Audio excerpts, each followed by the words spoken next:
by faith. I am taking us to a place to let you, I want to reveal to you my power.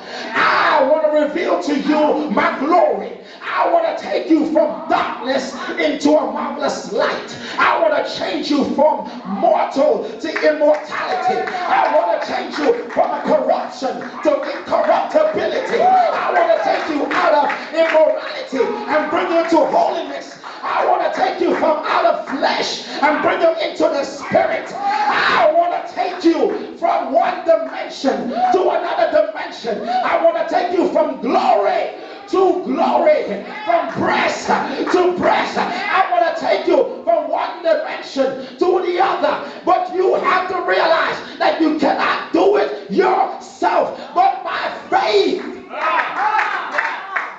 Faith is the substance of things hoped for, the evidence of things not seen. Let me say it again. Faith. It is those that by faith that will come out of the darkness and go into the light. It is faith that's going to take you out of darkness into light. It is faith that's going to take you out of your situation into the holiness of God.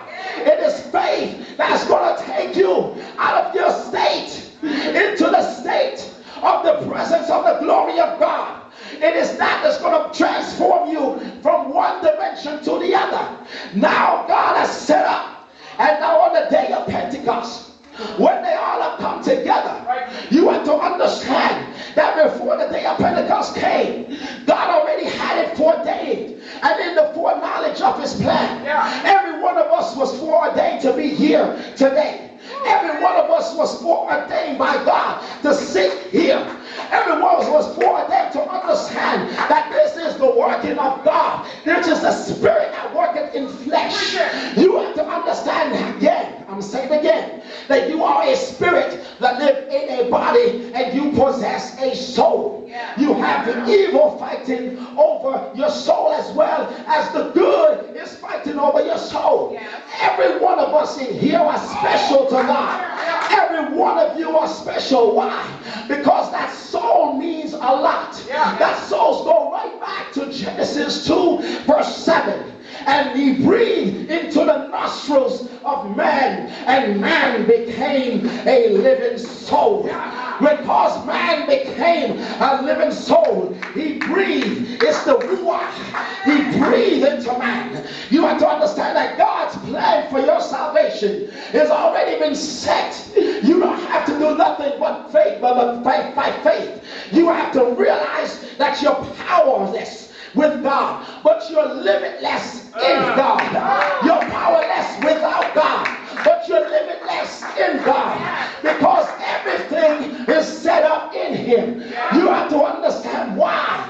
That sin has caused you to be degraded. Sin has caused you to be moralized and demoralized into a place. That's why the society is the way it is. Because of sin. Man's viewpoint is no longer the same. When your viewpoint is not the same viewpoint as God, it doesn't matter what you do. Your viewpoint will never be the same. But the minute that you align yourself into the will of God, what God will do is show you that everywhere you may have obstacles are going to come your way.